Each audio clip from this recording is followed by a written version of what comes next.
During my research, I found that when you were born for the first 3 months, you weren't given a name.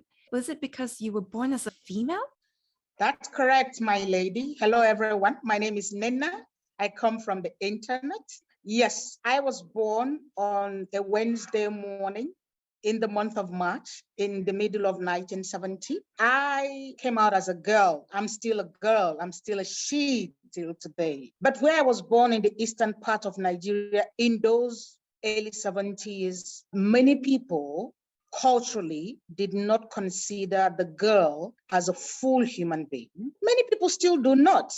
Even in this year, they think that women generally are of less value than men. And so a male child is considered of more value to a female child. And so when I was born, because my father was not around at the time, they were not sure because my mother had had two girls already and I came out the third and a girl. And so they had to wait to know whether I will be considered human. I'll be considered human enough to get an identity, and I'll be considered human enough to be accepted as a child and given a chance to be the best of myself. That's why I prefer to go by my first name, which is Nnenna. It means the mother to the father. So my father came, he said, yes, I want my girl, and I'll call her Nnenna. And that's a very beautiful name. I don't want any other name. That's just all I have. That's just all of me. And I'm happy being me. I read that your father told you that you can be anyone that you want to be. He sounds like he really supported you. Yes. So if there's anything I learned from my father when this story was told to me about my birth, so after 3 months of being baby, I became Nnenna. And my father said, you are not worth less than a boy.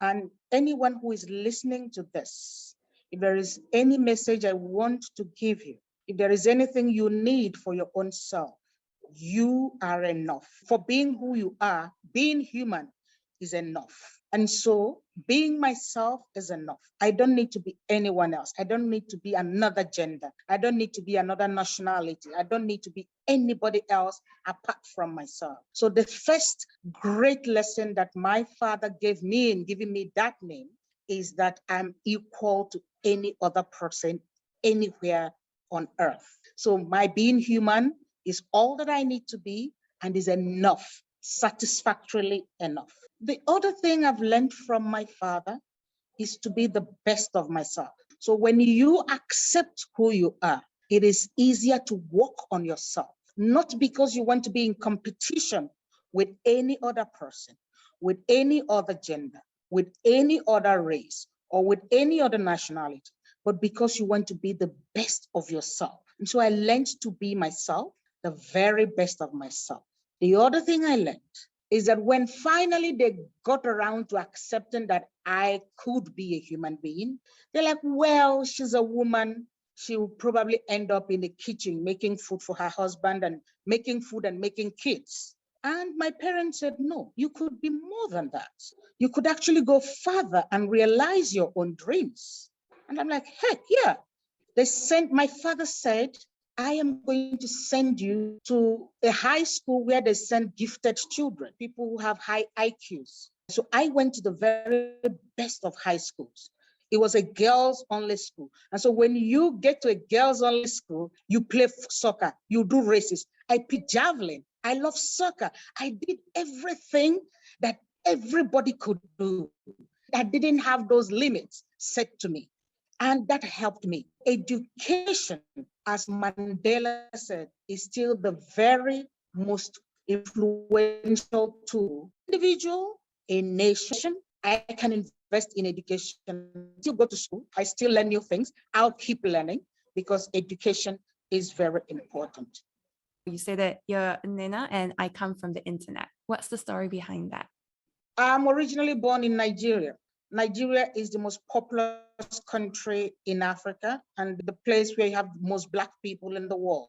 So I was lucky. I was fortunate to have been one of the very few Africans who got online and active earlier than many Africans. So it was very important for me.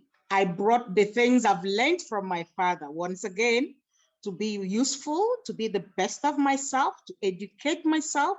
And so these are the things I brought in. In those days, Africa was just getting connected, and it was very important. We were looking for people who could bring in information, education, communication, ideas. Like in the digital world, like we say, content is king. So I went on and tried to be as useful as I can to myself, to the people around me. And many people started, oh, that internet girl, that internet woman, that woman from the internet. Because everywhere I went, I love to speak to people about the potential of internet for their development. So for me, the internet was the rallying point of social justice.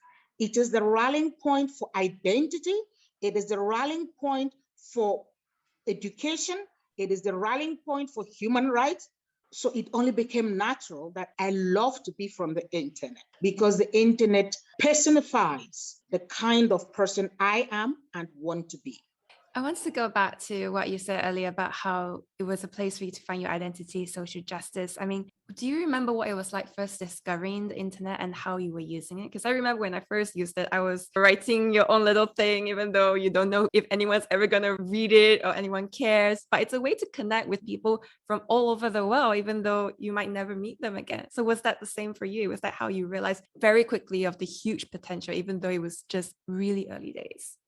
I grew up in the village, and we did not have electricity. We did not have phones. And when I went to high school, I used to write letters and send them by post. When I went to college, I would call somewhere on a Sunday. They will send a message to my village. Then my father is going to come the next Sunday, and I will speak with him. So it took 2 weeks to go around. But with the internet, I could send a message to my father and he will get it immediately. Now, once again, we lived in the village. So one particular story is that I helped my father open an email address. In those days, it was Yahoo. And he went to a cyberspace area. These places were called a communications point or a cyber cafe, depending on where you are. So he used to go there to access his emails. There was this time I didn't hear from him for 2 weeks. And when he came back, he said, oh, when I came to the cyber cafe, they were closed and I had to go back to the village. But like, you could have gone to another cyber, but he said, no, but that's where my password is. So if they are closed, my password won't work anywhere else, because my father is used to the old mailboxes, right? I mean, if the post office was closed, then you can't go in, you can't withdraw your emails, you can withdraw your mail. So he thought it was the same thing in the cyber world. He used to go to one place where his email will be open, his password will work on those computers. And if it's closed, then it is closed. But then you see the liberty, the freedom that comes with the internet. Those are the things that made me buy into the internet. It gives you freedom, it gives you identity, it makes you equal to anyone else. So the very first thing I did when you asked me online, please don't laugh. I love football. I love soccer. So the first thing I did was to begin a soccer team online and compete against. Nobody would know that I'm a girl. Come on. So I had my own soccer team. And then as a girl, I love wearing dresses, colorful dresses. And most of us in Africa, we have tailors make our dresses. So we buy the material and then you take it to a seamstress or a tailor, a stylist, and they will make them. And most often they don't get it right because you're explaining and they don't understand. So the internet allowed me to draw interactively, and I could use my computer to make drawings, add the colors, print it out and take it and then my clothes will come out. I know it's stupid, but these are the things I did first. Of course, there was messaging and all of that and work. Yeah. I mean, the fact that you're using it sounds like pretty much every part of your life is incredible. Was that normal, or were people still trying to go, oh, what is this internet? I'm not sure we should even use it. Because I was reading that apparently even in some villages, they will assign certain people to have emails and not everyone was allowed to have emails. Is that correct? When I was growing up, my parents had a mailbox and my father used to be the letter writer for the village. So people will come, he will write their letter and then he will take it to the post office. And when people reply, he will also go to the post office and get their mails and bring it back to the village. So he was not a mailman, he was a middle communication person So when the internet came and we could email back and forth, he now started, when I trained him, quote and unquote, he now went to the village to train other people. You don't no longer need to write all your messages on paper. I can actually send it quickly and your son will get it same day and will reply same day. So the people who used to wait, who used to write, mail, wait, and come back, my father now continued. He just migrated to online communications. Now, that migration that my father did, many people have not done. There are still people who are depending on other people. It may not be in content. It may be because of infrastructure. It may be because of the lack of infrastructure is one thing. It may be the cost of connectivity itself. So yes, there are still places where people are not connected. There are still places where they don't even have electricity, basic infrastructure. One of our organizations, the Alliance for Affordable Internet, works on issues that hinder people from getting connected. There are even policies. There are places where governments still think that the internet equals social media. And because they cannot control social media platforms, they kind of cut it off for people. They kind of throttle. They don't want people to get fully online. So there are quite a number of places where people are not meaningfully connected. This throttling of the internet, I wonder how early on did you realize this was happening and that this was an issue? I think as long as the internet has existed as a tool for digital economy, as a tool for expressing voices. I recall that when I was doing some trainings, I had educated myself on some things. And I was talking about the potential of internet connectivity to connect people from all over the places, the potential of connectivity to give louder voices to people whose voices we are not heard before then, the potential of the internet connectivity to give citizens the power to challenge power holders. I think that these pillars of social justice, and so those who have equality will ultimately threaten those who benefit from inequality. I'll take that again. Some people benefit from injustice. The reason injustice and inequality still exist is that some people are benefiting from it. The reason racism and institutional racism still exists is because there are people who benefit from it. And if we were going to be working on justice, on social justice, on every day, if we were going to be working on making people really equal and giving them equal access to things, some people will lose their privileges. So people whose privileges are threatened by others getting a voice, by good governance, by democracy, everyone whose interest is threatened will try to stop it. As soon as the internet started threatening people's authorities, people's privileges, people's incomes, they will try and stop it. So as long as some people's interests are being threatened by the internet, there will always be a counterpart. I mean, it's hard to think that I'm a victim and I shouldn't act like a victim because there is so much threat to life, to family. You sound like you really were just going to forge ahead because this was something you truly believed in. I read that while you were doing your postgrad, you were also an activist. You did your thesis on promotion of women and children's rights. What was it that was pushing you to do all this? Because it doesn't sound like it's a conventional path. It is not conventional. But there is something about doing what is right. You get energy for it. You get energy, you get strength in knowing that you are following the right path. You don't get energy from applause. Your drive does not come from appreciation. Your strength is not found in the number of followers you have. You get strength and energy in the conviction that you are the right person doing the right thing at the right time. So that personal conviction of doing right motivates you more than anything else. And so I've been blacklisted by some countries because of what I've said. I have been threatened physically or in my work. And some of those who have threatened me have come around to become my friends today. And I remember that experience recounted by Mandela when he said, work with your adversaries to the point that they will become friends. Right? So it is possible that those people's interests were threatened.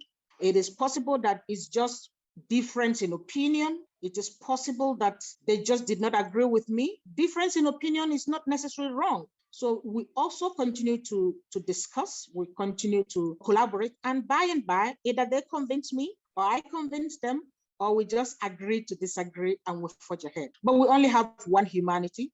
And I believe in being useful. As long as I'm able to be useful to humanity, I will continue to be. I wanted to bring up one point that you said about your adversaries becoming your friends. I think that's something that's very hard for most people. Do you have any advice for those out there who want to make these people their friends? So everyone has an attitude. They say attitudes are like assholes. We've all got them. And you may appear nice to someone else, but you go somewhere, someone's like, who is this?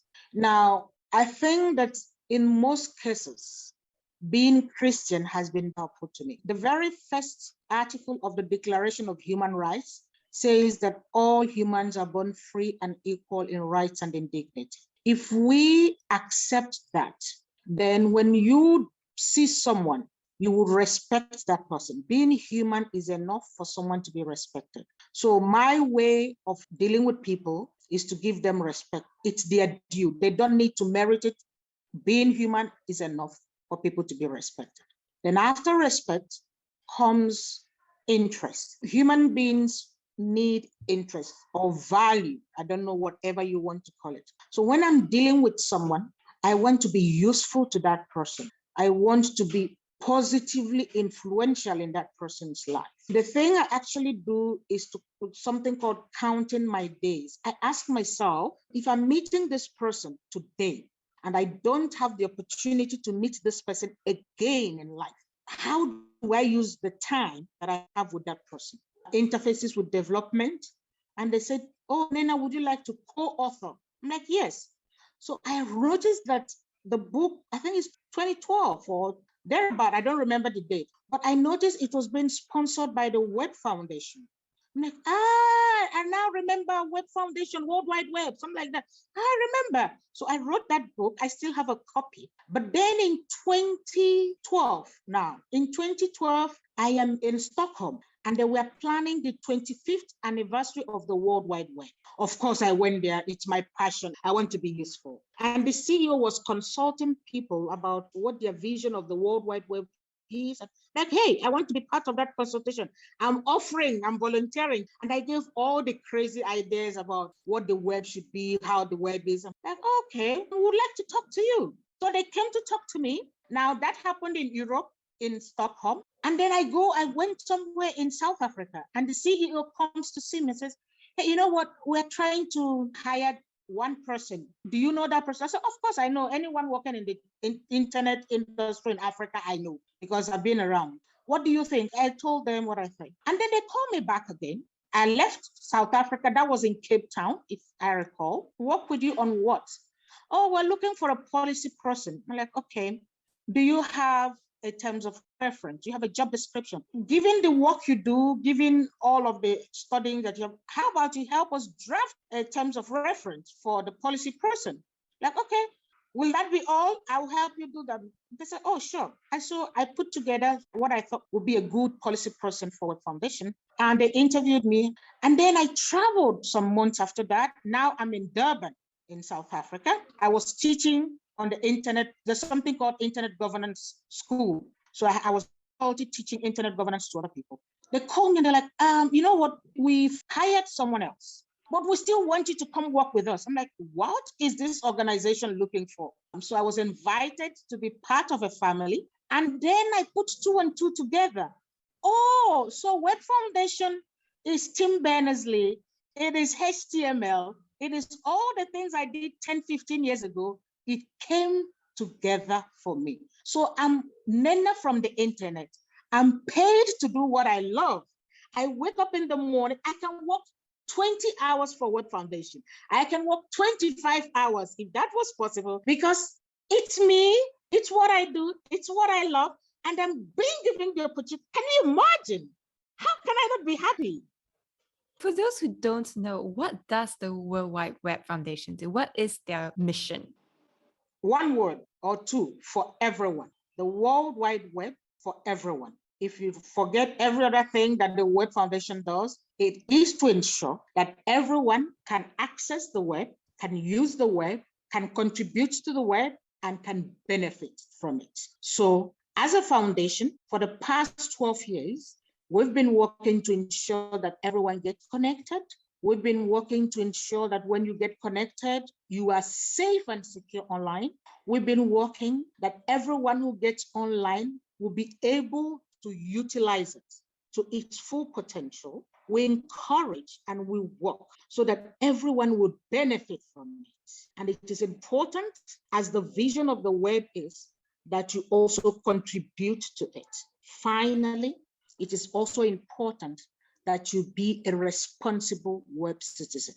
That is what the Web Foundation does. If you want the keywords would be connect, access, secure, online security, I mean. We want to talk about co-creativity. We want to talk about being beneficiary. We want to talk about contributing. We want to talk about being responsible. You recall I talked about equality. Don't forget that thing that drives me. The World Wide Web is a tool for social justice. It is a tool for equality and equity. And that is why when more men are connected than women, we are threatened. We think it is not yet for everyone. When people in the cities are more connected than those in the rural areas, we don't want that. When the cost of connectivity is making it prohibitive for other people to connect, then we work day and night to make it accessible. When it is not meaningful enough, that means when people don't have the right device, they don't have the right speed, they don't have the right enough connectivity, then we worry. So in one word, we want to make it for everyone to connect, to access, to use, to co-create, to benefit, and to be responsible. So I was on the foundation website to see what kind of work that has been done previously. And I learned that you were behind Web We Want. And I wonder what it was like to bring that global coalition together. What's the story behind that? When you said I still am. So it's not finished. The Web We Want is the vision of the World Wide Web Foundation. If you wake me up tomorrow, it's still the Web We Want. There's something called a contract for the web. After 30 years of the web being around and people using, we have seen that the vision is being challenged. And so Sir Tim Berners-Lee and the Web Foundation have launched the contract for the web to empower, to bring to us the web we want. What does this mean? The web we want, the policy tool, both for governments, for citizens, for industry, for international organizations, to understand the vision that we have. This means basically that everybody should get connected to the web. So when you're working on connecting populations, you are part of the web we want. That everyone should be secure and safe online. So if you're working for men, women, children, old people, people who have handicaps to be connected, you are part of the web we want. If you're working so that internet will not be shut down at any point, you are part of the web we want.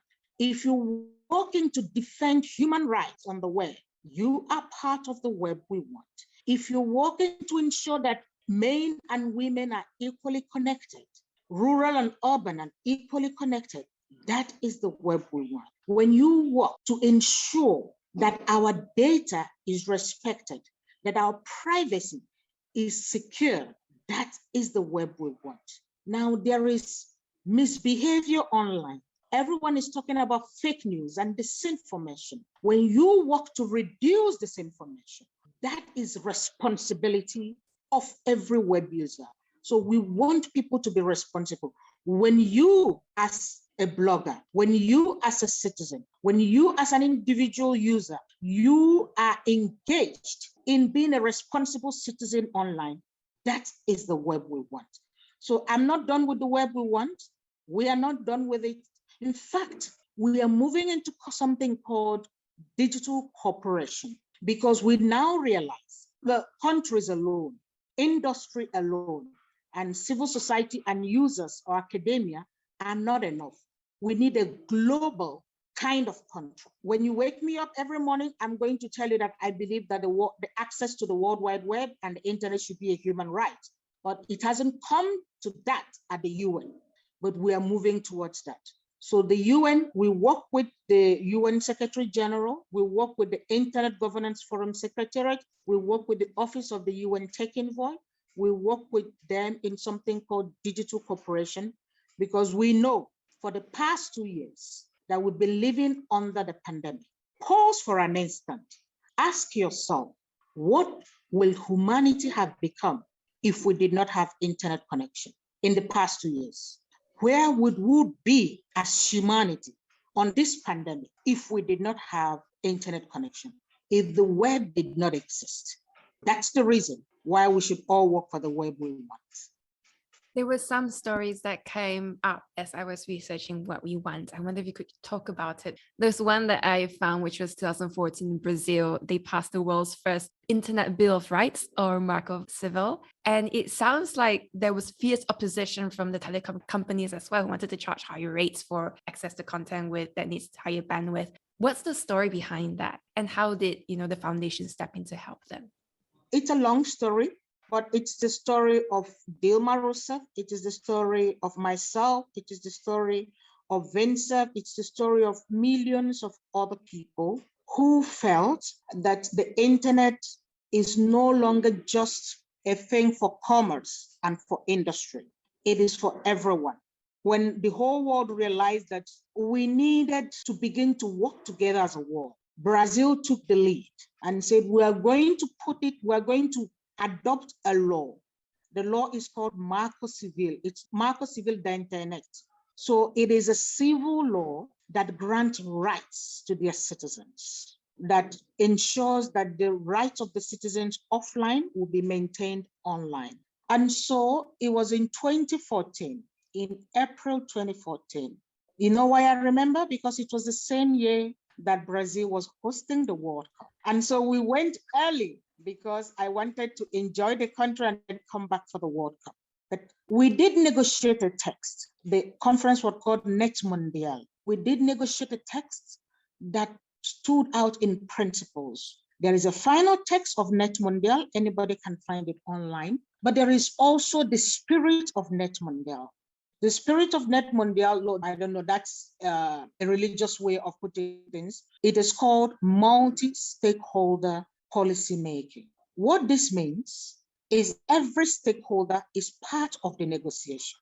My postgraduate degree is in international relations. Before the internet, international relations was mainly an issue, relationships between countries.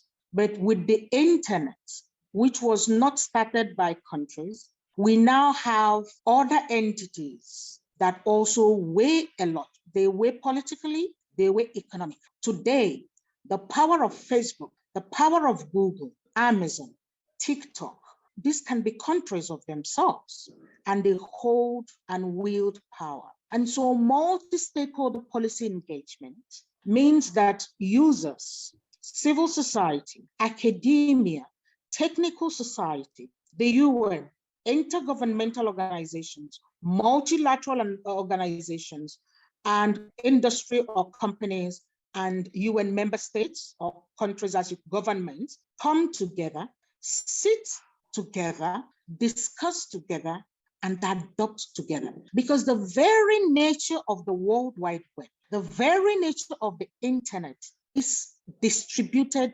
co-creative decision and building. So it is very important that 24th of April that we were in Sao Paulo, not just that we were, President Dilma Rousseff was signing Marco Civil into law, not just because I spoke and made people cry because they felt that I captured their views, not just that it was one of the hybrid meetings where people were on site and people were following online, but because it was something groundbreaking for humanity. It was us saying we want as humanity to be part of the digital world in a peaceful way. We want to work together, we want to grow together, we want to co-create, and we want to move on together. And that, for me, is still the vision of the World Wide Web. Don't remember those two words, for everyone, including people like myself who had no names,